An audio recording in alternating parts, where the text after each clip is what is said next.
He calls the U.S. and South Korea, quote, war maniacs, says those nations are deploying forces, girding for nuclear war with his country. And North Korea's menacing young leader, Kim Jong-un, delivers this warning for America.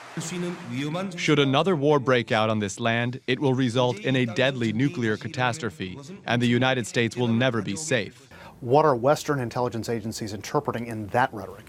What they're seeing is that North Korea once again is blaming the U.S. and its allies for the high level of tensions on the Korean Peninsula rather than North Korean actions themselves. They're also threatening, as they have been for the past 6 to 9 months, that they already can hit the United States with a missile, perhaps nuclear tipped. This is Kim Jong-un's first public speech since the execution of his uncle, Jang Song-taek, last month, and his first personal comments about it.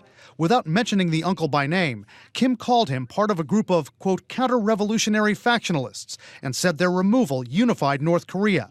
But the purge of Kim's uncle and others close to him signified huge internal upheaval. The violence and publicity behind this takedown of the uncle, Jang Song-taek, will cause great fear among the elite in North Korea for the near future.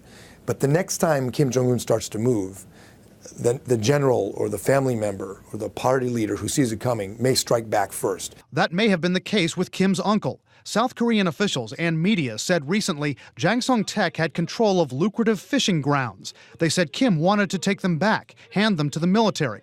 And a gun battle broke out between forces loyal to the uncle and North Korean soldiers. Kim was enraged when soldiers were killed in that battle, according to those reports, and moved against his uncle.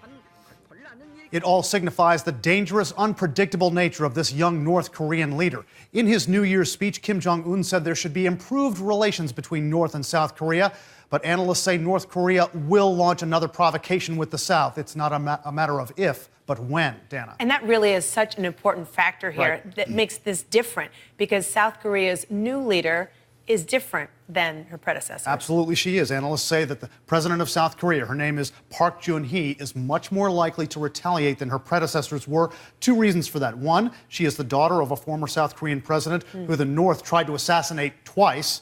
And also she knows that her predecessor came under intense criticism in 2010 after 2 incidents. One when North Korea shelled a South Korean island, and another when North Korea sank a South Korean ship, killing several sailors. When that president didn't retaliate then, came under enormous pressure. She is now under enormous pressure to strike back if North Korea provokes at all. So it's on if anything happens. Absolutely, and you can't underestimate that kind of internal pressure. It's not just about No. North Korea, which we're not really sure about, but South Korea, South Korea as well.